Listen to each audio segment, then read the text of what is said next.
네, 안녕하세요. 네, 반갑습니다. 유호연입니다. 예, 저는 옥소폴리틱스라는 회사를 만들어서 운영을 하고 있고요. 예, 제 소개를 간단히, 간신히가 아니라 간단히 드리면, 2013년에는 에어비앤비랑 트위터에 2014년부터 2020년까지 다녔습니다. 그래서 트위터에 3년, 에어비앤비 4년 다녔었는데요. 그때는 이제 영문과 출신 엔지니어로서 뭔가 인문학적 배경을 가진 엔지니어가 할 수 있는 게 뭐가 있을까라고 고민을 하던 시기였고요. 근데 그 인문학적인 배경을 가지고선 뭘 할 수 있을까라고 고민을 하다가 나온 결론이 이 기업 문화에 대해서, 실리콘밸리 기업 문화에 대해서 한국 분들이 많이 궁금해하시고 하시니까 한번 책으로 정리를 해서 알려보자. 그렇게 해서 그래서 쓴 책이 실리콘밸리 그리다와 이기적 직원들이 만드는 최고의 회사라는 책입니다. 그래서 이때는 역할 조직에 대해서 이야기를 했었고요. 그리고 이걸 하면서 에어비앤비 다니고 있을 때인데 한 2019년부터 그 역할 조직이라는 것을, 역할 조직이 굉장히 중요한 것 중에 하나가 그 권위에 의존하지 않고 의사결정을 한다는 거거든요. 그래서 그거를 한국 정치에 적용을 해보면 어떨까? 의사결정이니까. 예. 그래서 역할 조직의 의사결정을 한국 정치에 한번 전복시켜보자라는 허황된 꿈을 갖게 되었고, 그래서 그걸 가지고 그냥 가볍게 그냥 사이드 프로젝트로 그 자아의 시대 바로 다음 슬라이드에 설명을 드릴 건데요. 그 역할 조직을 정치로 하려면 어떻게 해야 될까? 그리고 그 생각을 어떻게 전할까를 하다가 처음에는 책을 쓸까 하다가 책을 쓰면 진짜 안 팔릴 것 같아서, 예, 제가 실제로 그 정치학 책을 쓰면 안 팔릴 것 같아서, 실제로 그걸 보여줄 수 있는 플랫폼을 만들어 보자. 그렇게 해서 옥소폴리틱스라는 거를 만들게 되었습니다. 그래서 네, 지금 그 자아의 시대가 뭐냐? 예, 이 역할 조직이라는 걸 생각하고 실리콘밸리를 생각하다 보니까 결국은 이게 처음에는 이게 동양과 서양의 차이 아니냐, 뭐 동양에서는 집단주의적이고 서양은 개인주의적이어서 그런 거 아니냐라고 했는데, 우리 동양도 점점 개인주의적이 되어가고 있잖아요.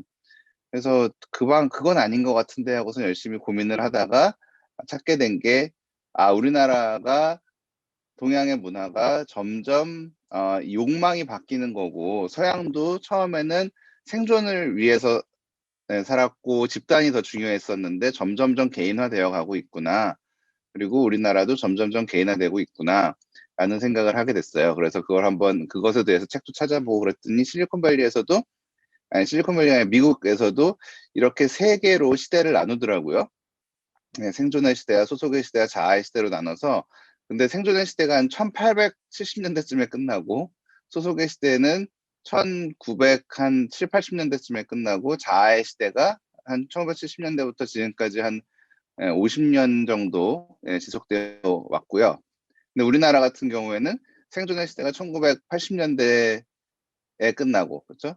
전쟁 이후부터 80년대까지는 진짜 생존을 위해 살았었고, 올림픽하고 뭐 그러면서 소속의 시대가 열리는데, 그 소속의 시대가 한 작년 정도까지, 2020년, 저는 코로나가 자아의 시대를 급속하게 끌고 갔다고 생각을 하는데, 그래서 한 재작년부터 시작해서 뭐 90년대생이 온다 뭐 그러면서 새로운 세대가 완전 새로운 가치관을 가지고 살고 있다라는 이야기들이 돌기 시작했잖아요.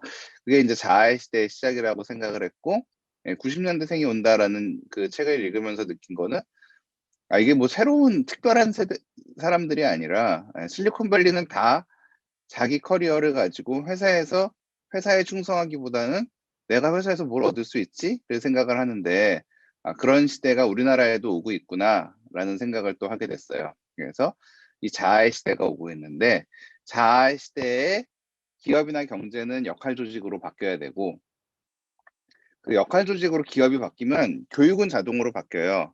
교육은 어떻게 바뀔까요? 그 옛날에는, 소속의 시대에는 그 표준화된 인재들을 뽑잖아요. 1등부터 100등까지 쫙 해가지고서는 이렇게 쫙 잘라서 뽑는데, 그러면은 그때는 전공 공부보다 뭐 사트나 토익 공부가 훨씬 더 중요해져요.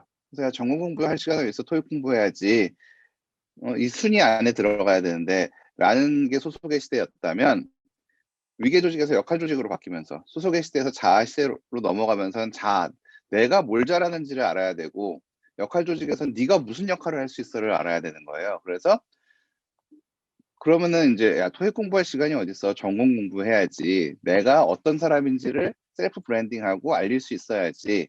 그러려면 나만의 전공 영역이 있어야지. 그렇게 하게 될 거고 대학에서는. 또 고등학교에서는 그러면은 어떻게 하면 1등부터 100등 간에 들어가는 탑스쿨에 갈 수 있을까가 아니라 내가 어떤 전공을 해야지 평생 잘 먹고 잘 살 수 있을까를 고민하게 되겠죠.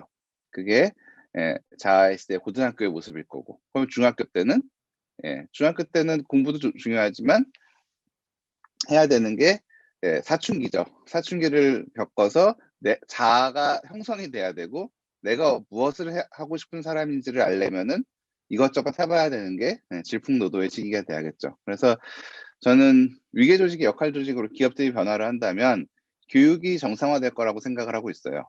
그러면 교육이 정상화되면은 사회도 이렇게 빡세지 않고 조금 더 각자 하고 싶은 거 따로따로 하면서 좀 편한 사회가 올 거고, 근데 그랬을 때 정치는 사실 인위적으로 바뀌지 않으면 잘 안 바뀌잖아요. 뭐 시대가 아무리 바뀌어도 뭐 혁명이 일어나야 정치는 바뀌고 그러잖아요.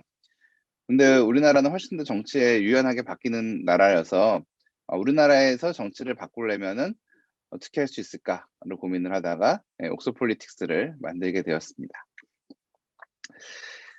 네, 그래서 옥소폴리틱스를 만들어서 사이드 프로젝트로 하고 있는데, 에어비앤비 다니고 있을 때 사이드 프로젝트를 하고 있었는데 2020년 5월에 회사에서 잘리는 일이 벌어졌습니다. 2020년 5월에 지금은 에어비앤비가 다 회복을 했지만 그때 에어비앤비가 갑자기 막 수입이 엄청나게 줄어들었죠. 사람들이 갑자기 여행을 안 하기 시작하면서 큰 충격을 입었는데 뭐 지금은 사람들이 여행을 호텔보다 오히려 에어비앤비를 통해서 많이 해서 여행 굉장히 잘 회복을 했는데, 근데 어쨌든 그때는 회사가 어려워지면서 다 나오게 됐어요. 25% 감원을 했어요. 저희 팀도 없어지고 그래서 저도 감원이 되었는데 사실 실리콘밸리에서는 회사에서 잘리면 되게 좋은 일이 많아요.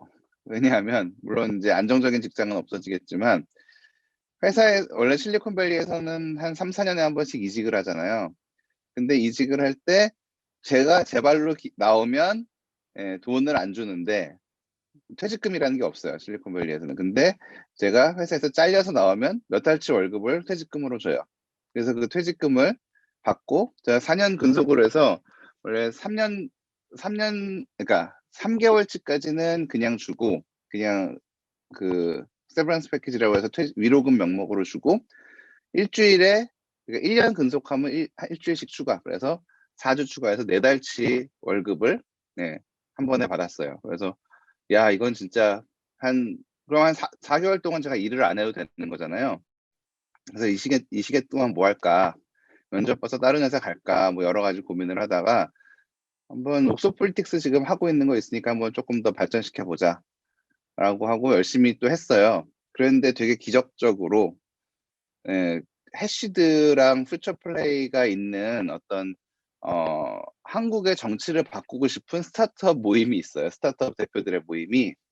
그래서 투자를 할 정치 스타트업을 찾고 계셨던 거예요. 근데 굉장히 많은 스타트업들을 만났는데 딱히 투자할 만큼 이제 규모 있고 뭐 그런 데를 찾지 못하고 계시다가 옥소폴리틱스가 그때 한 5,000명 정도 회원이 있었거든요. 그거 보시고서는 그러면 우리가 투자를 해볼 테니까 우리도 이런 거 만들고 싶었으니까 같이 한번 해보자.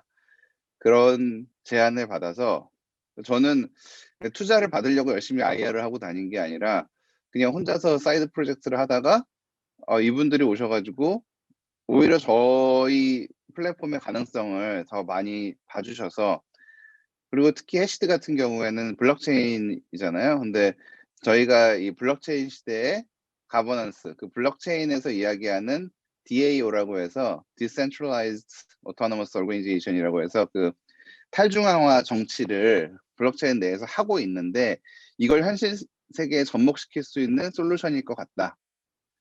그렇게 잘 봐주셔서 예, 투자를 해주신다 그래서 저는 투자가 뭔지도 몰랐고 예, 일단 회사가 없었고 법인도 없었고 예, 주식을 뭐 사신다 그래가지고 제가 주식을 가지고 있나요? 뭐 그러고 예, 어쨌든 진짜 아무것도 몰랐어요. 정말 아무것도 모르는 상태에서 투자를 해주신다 그러니까 그러면은 법인을 설립을 해야 되겠네요. 그럼 법인을 어디다 설립할까요? 그래서 한국에 설립하는 게 더 편해요. 그래서 한국에 그때부터 설립을 해서 예, 투자 약속을 먼저 받고 법인을 설립을 하고 예, 그래서 투자를 받게 되었고요. 그리고 퓨처플레이가 팁스 운용사인데 네, 퓨처플레이에서 네, 팁스를 옥소폴리틱스가 받기는 진짜 어려울 거다. 왜냐하면 이건 기술 기업이 되어야 되니까. 그래서 기술 기업인 점을 제가 뭐 실리콘밸리에 있었고 뭐 그걸 굉장히 강조를 해서 어떻게 진짜 해서 팁스를 통과를 했어요. 그래서 진짜 예, 퓨처플레이 류중희 대표님도 엄청 좋아하셨고 저도 엄청 좋아했고 뭐 그 고생도 많이 하셨고 그랬는데 그 팁스 통과를 하면서 조금 안정적으로 예, 회사를 키워나갈 수 있게 되었습니다.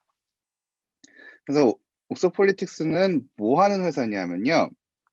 미션이 모든 사람의 모든 생각이에요. 그래서 뭐 지금까지 정치를 할 때, 정치 이야기를 할 때 뭐 똑똑한 사람이나 말 잘하는 사람이나 예, 그런 사람들이 이끌어 갔다면 앞으로는 다양성의 시대잖아요. 자아의 시대. 각자 하고 사람들이 하고 싶은 게 옛날에는 없었어요. 옛날에는 각자 하고 싶은 게 있는 게 아니라 어떤 사회의 주류에 편입되는 게 굉장히 중요했는데 앞으로의 세상은 주류 비주류가 아니라 그냥 나는 뭐 하고 싶지? 그리고 나 어떻게 하면 나만의 유니크한 그런 아젠다를 가지고 이 세상을 살아나가고 이 세상에 나만의 유니크한 것을 가지고 돈을 벌까? 를 고민하는 세상이 된다고 저는 생각을 했고 실리콘밸리에서 그거를 받고 세상이 실제로 그렇게 돌아갈 수 있다는 걸 봤기 때문에 그러면 이런 시대의 정치는 모든 사람의 모든 생각을 다 듣고 그 사람들의 각 사람들의 생각이 그 정치가 뭐 그중에 누구 얘기를 들어주고 누구 얘기 안 들어주고 그 문제가 아니라 정치가 이 사람이 이거 하고 싶고 저 사람은 저거 하고 싶은데 그러면은 계속 이해관계 충돌이 일어나잖아요. 그 이해관계 충돌을 어떻게 해결할까? 예, 그것이 정치가 해야 할 일이다라고 생각을 했고요. 이런 정치 체제는 사실은 뭐 세상 어디에도 없는 것 같아요. 아직은 미국도 이런 체제가 아니고 근데 위계 조직에서 역할 조직으로 기업이 넘어가고 사회가 변했을 때 그 체제를 가장 잘 서포트할 수 있는 정치. 지금까지는 정치가 사회를 이끌어가고 사람들을 한쪽으로 몰아갔다면 앞으로는 정치가 각 사람들이 하고 싶은 것을 도와주는 정치.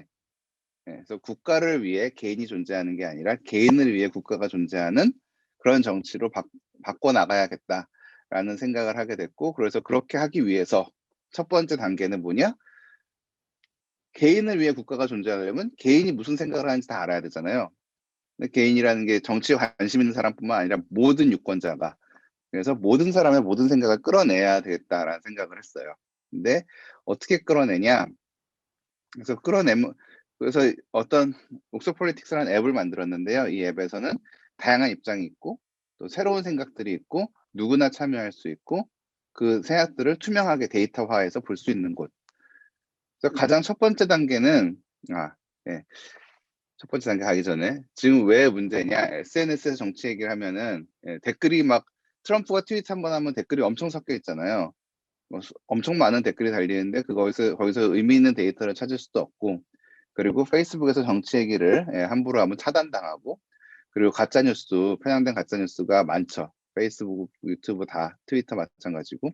그래서 저희가 하고 싶은 거는 좀 큰 그림을 보면서 예, 그 사람들이 각자 어떤 입장을 가진 사람인지를 부족별로 묶어서 보여주고 그리고 예, 익명으로 활동을 하되 뭐 진짜 편하게 이야기를 할 수 있고 그리고 서로 안 싸우도록 하는 게 저희 핵심 또 메커니즘 중에 하나였는데 안 싸우게 하려면 내가 어떤 입장인지를 먼저 밝히면 안 싸우더라고요. 내가 문재인 지지자다.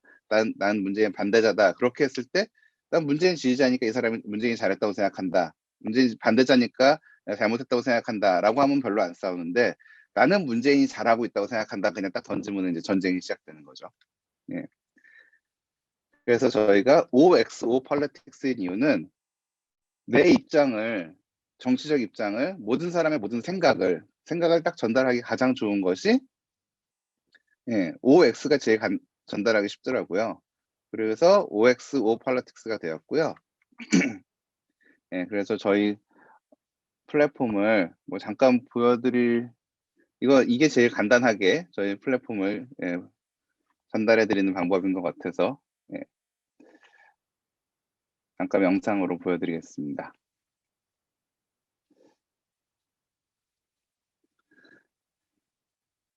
지금 소리는 안 나가고 있겠죠? 네.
옥스퍼드 폴리틱스에서 커뮤니티를 어떻게 만들었는지에 대해서 잠깐 말씀을 드릴게요.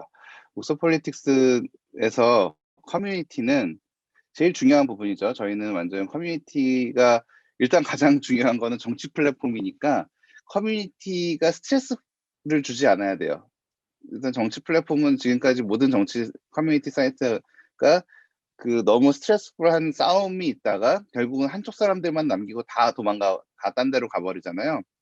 그래서 어느 사이트에서는 뭐 대깨문 입장 금지고, 어떤 사이트에서는 우파 입장 금지고, 뭐 저기 태극기 부대 입장 금지, 뭐 틀딱 입장 금지, 별의별 서로를 비하하는 말을 써가면서 그렇게 서로를 적으로 생각하고 이상한 사람들로 생각을 하는데, 각자 사람들 다 합리적인 사람들이고, 각자 생각들이 다 있는 사람들이고, 다들 나라 걱정하는 사람들인데, 그렇게 서로를 다른 커뮤니티에 있다 보니까 적이 되고 그래서 서로 싸울 수밖에 없는 구조로 지금 되어 있더라고요. 그래서 그것을 어떻게 하면은 정치 얘기를 하면서도 안 싸울 수 있도록 할 수 있을까를 고민을 해봤는데 이 부분은 사실 제가 에어비앤비에서 배운 부분이에요. 에어비앤비에서 호스트랑 게스트랑 서로 문제가 많이 있을 때 에어비앤비가 어떻게 해결을 하나 저는 많은 뭐 규제나 뭐 이거 하면은 벌점이 얼마고 이거 하면은 뭐 어떤 호스트가 어떻게 잘못하면은 사이트에서 쫓겨나고 뭐 그런